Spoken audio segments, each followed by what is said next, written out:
Hi ma'am, good morning. My name is Erin A. Gapate from NR11 Group 2, and today I am going to demonstrate the procedures in assessing the skin, hair, and nails. So starting with the preparation, identify and assemble all the equipment to be used because organizing and gathering all the necessary equipment prior to entering the patient's room or ward and performing the procedure saves a lot of time and of course reduce the chances of errors and disruptions. Then after that, introduce self and verify the client's identity because self-introduction is an effective communication skills that is essential to establish a therapeutic nurse-patient relationship or rapport.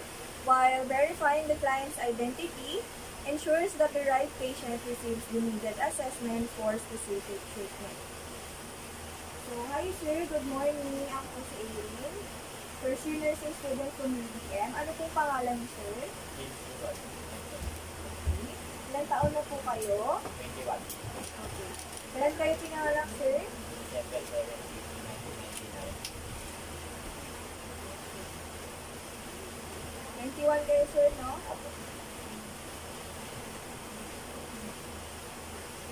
Then, after that, explain to the patient the procedures to be done, why is it necessary, and how the patient can cooperate. Because explaining such procedures before performing it facilitate the patient's participation and cooperation to the procedures.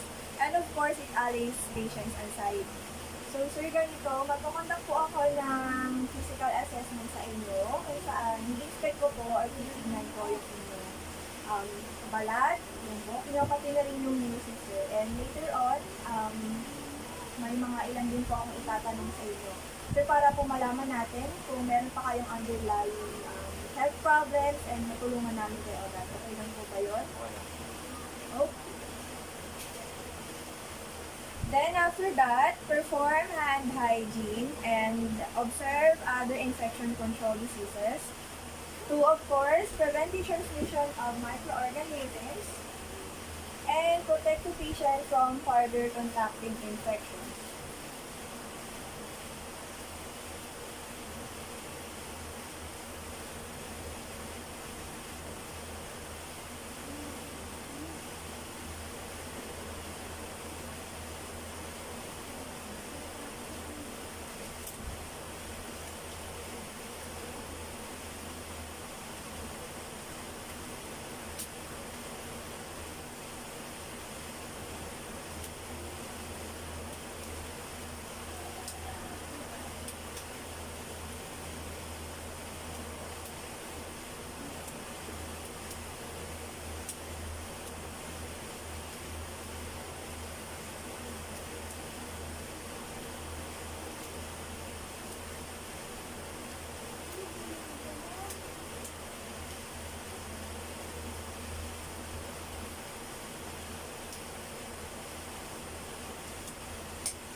Then, whenever possible, provide privacy and comfort to the patient because ensuring privacy can promote an effective communication between the nurse and the patient, which is essential for quality of care, enhanced autonomy, and preventing economic harm, embarrassment, discrimination that also protect the patient's integrity. While such comfort reduces the negative impact of hospitalization and helps the patient to respond positively to every treatment. So earlier, I have already closed the door and the window openings to provide privacy to the patient. So sir, okay naman kayo dyan? Nakakaupo niyo. Then lastly, for the preparation, position the client accordingly to, of course, make it easier for me to locate and assess the specific body part of the patient and reduce discomfort for the patient. So, as of now, the patient is already in a sitting position. Now, for the assessment procedure, conduct health history taking first. to observe or to rather to collect subjective data about the patient's present health, any past experiences, past medical history, family history, personal and psychosocial history, which may also include the home environment, occupational environment, and travel, which all may affect the health condition of the patient's skin, hair, and nails. So, sir, may mga itatanong lang ako ha. Sir, meron ba kayong travel history? Wala. May mga iniinom po ba kayong gamot ngayon? Wala. Sir, nag-work na ba kayo ulit? Sige po, sa bahay niyo na lang ako sa business center mag-i-stay ha. May mga poisonous chemicals po ba na maaaring makasama sa balat, sa neck, pati na sa kuko? Wala. Wala naman. Meron ba kayo, sir, chronic illness gaya ng liver failure, renal failure, or mga autoimmune diseases? Wala. Sige, sir, sa skin nyo, meron ba kayong present skin problems gaya ng rashes, allergy, dryness, or other irritation sa balat? Wala naman. Eh, sa past nyo, sir, nagkaroon ba kayo ng alinman sa mga nabanggit ko? Isama na rin natin yung mga skin injuries nyo, mga sugat. Hindi. Aksidente ako ng ano. October, last year. Mas na-drop ko na kami. Dahil po yun sa accident nyo. Sige, sir, may napansin ba kayong pagbabago sa kulay ng balat nyo? Yung yellowish, bluish? Yan. Meron ba kayo si ginagamit yung mga skin products gaya ng lotion, sunblock, or moisturizer? Wala naman. Sige, how about sa mga nanal nyo, sir? May napansin kayong pagbabago gaya ng biglang lumaki, iba ng kulay, gaya ng panimula, mayroong lumalabas na discharge, sumakit? Very good. Okay, sir, may problem ba kayo sa wound healing? How about sa family niyo, sir? Meron skin problems, yung mga nakakahawang sakit sa balat? Wala naman. How about sa hair niyo, sir? Meron ba kayong present hair problems gaya ng paglalagas, dandruff, or yung balakubak, yung pagiging marupok ng buhok ninyo? Wala naman. Nag-dry ba yung hair niyo, sir? How about sa past niyo, sir? Meron ba doon kayong naranasan? Sa aliman sa nabanggit ko kanina? Wala naman. Anong mga hair products na ginagamit niyo, sir? Shampoo lang. Shampoo lang. Sige. May napansin ba kayo, sir, na excessive hair growth sa iba pang parte ng balat nyo? Sa family niyo, sir, meron bang may baldness? O yung pagkakalbo? Wala. Eh, iba pang namamanang kondisyon regarding sa buhok, Sa utan lang. sa uban, sa gray hair. Sa nails niyo, sir, may present hair problem ba kayo gaya ng nag-ibang shape, fungal infection sa baang kuko? Wala.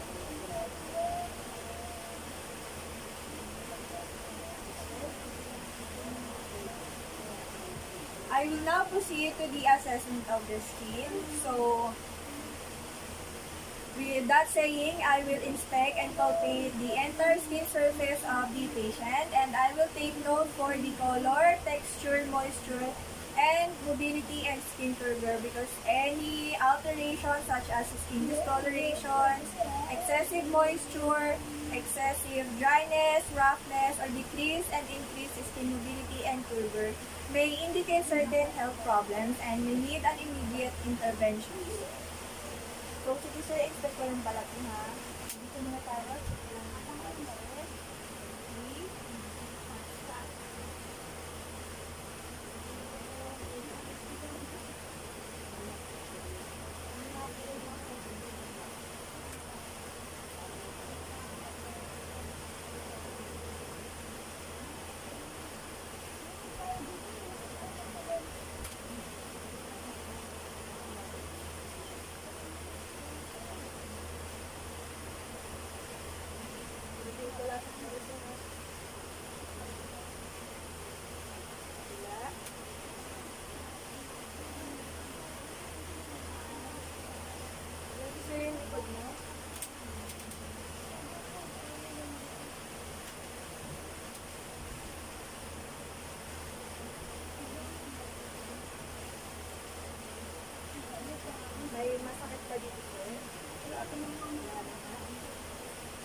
So upon assessing, the skin color of the patient is light brown that is uniform and consistent all over his body surface except to the areola of the patient and to the areas where darkened scars and calluses are present. There are no major discoloration but localized pigmented nevi or nevus are present, which is a normal variation of skin pigmentation. There is also no excessive moisture or excessive dryness, but minimal perspiration is observed. When it comes to the texture of the skin of the skin of the patient is quite smooth and intact, but minimal calluses are also present on the patient's elbow, knees, and feet. Then, for the skin turgor and mobility, the skin of the patient is quite elastic. It moves easily when lifted and it rapidly back or returns to its previous shape and position when released to touch. So with that saying, the patient's skin has no decreased skin mobility and skin turgor. Now I have noted for the presence of lesions and their anatomical location, distribution, patterns and shape, type, and color to recognize the severity of each lesion. So the patient has no fresh skin lesions, but localized scar is present on the patient's left and right forearm because according to him is due to the accident he encountered last year. There is also a scar on the patient's left distal thigh, which is according to him is due to the skeletal traction during his hospitalization after the said accident. So the scar pattern of the patient is often singular and the shape ranges from elongated to oval to round and with the irregular edges. The scar of the patient is often flat and non-palpable, but some scars are a little bit elevated and is palpable. So the scar of the patient is often 1 to 2 shades darker or lighter than his overall skin color, and it is soft to touch and there is no odor or drainage. So the scar measurement is, so let's start with the scar measurement on the patient's right forearm. So the scar measures about 8 centimeters in length and 1.5 centimeters in width, and it is flat. The scar on the patient's left forearm measures about 2 centimeters in length and 1.5 centimeters in width, and it is also flat. Now, for the scar on the patient's left distal thigh, it measures about 2 centimeters in diameter, and it is palpable. It is a little bit elevated. Now, I will go to the assessment of the hair. So I will inspect and palpate the hair of the patient, and I will take note for the quantity, distribution, and texture to have an immediate picture of the patient's health as well as his nutritional status. So, sir, inspect ko yung hair nyo, ha?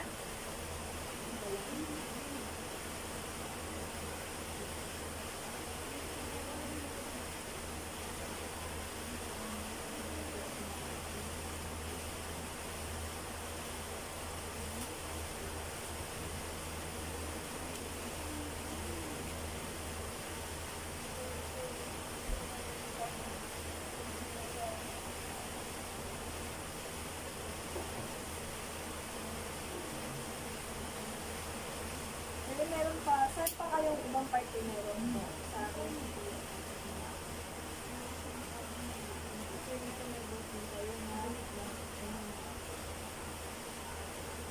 So, upon assessing, the scalp is smooth to touch, and the hair of the patient is evenly distributed throughout his scalp. And then the hair is a little bit shiny and has a fine to coarse texture. Aside from that, the patient has noticeable hair present on his arm, on his legs, and on his axilla with a limited hair present on his lower face. Now, I will proceed to the nail assessment. So, I will inspect and palpate the fingernails and toenails of the patient, and I will take note for the color, shape, texture, and look for lesions because some variations or alterations may be abnormal and may indicate certain health problems. Sir, inspect ko yung mata mo, ha?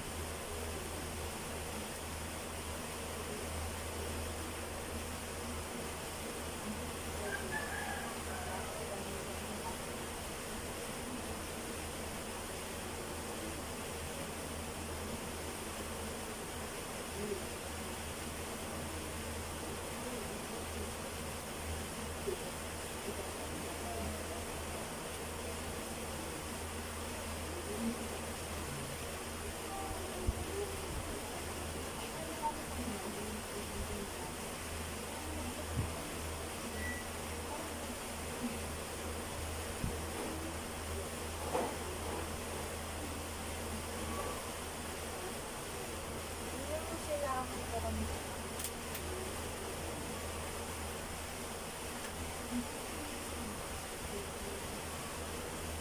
lalabang po masakit dito. Wala naman.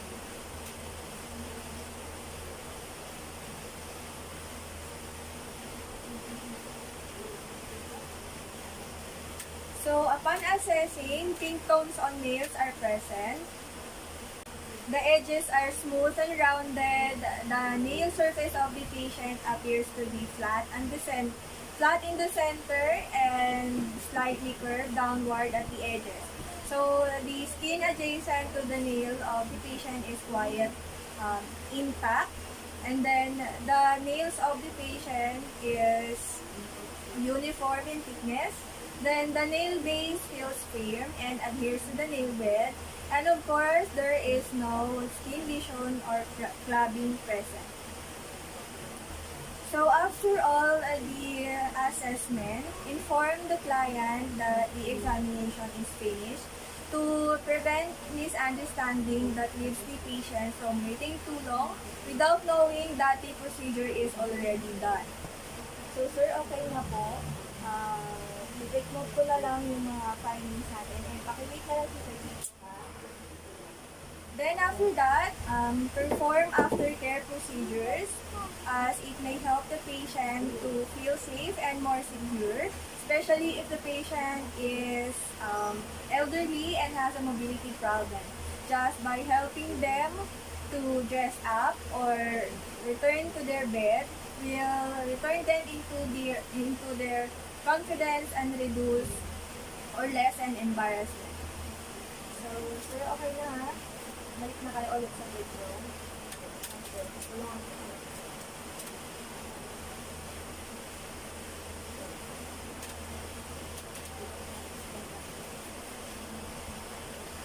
Ano, sir?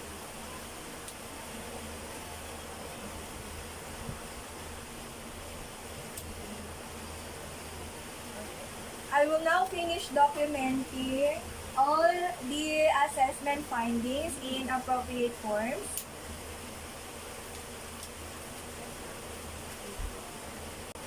To help me formulate nursing diagnosis and determine what nursing intervention or nursing care plan is needed for the patient. So, documentation is a tool for me to recognize and evaluate the patient's response to the specific treatment and therapy that I will be giving. So, that is all for the assessment of the skin, hair, and nails.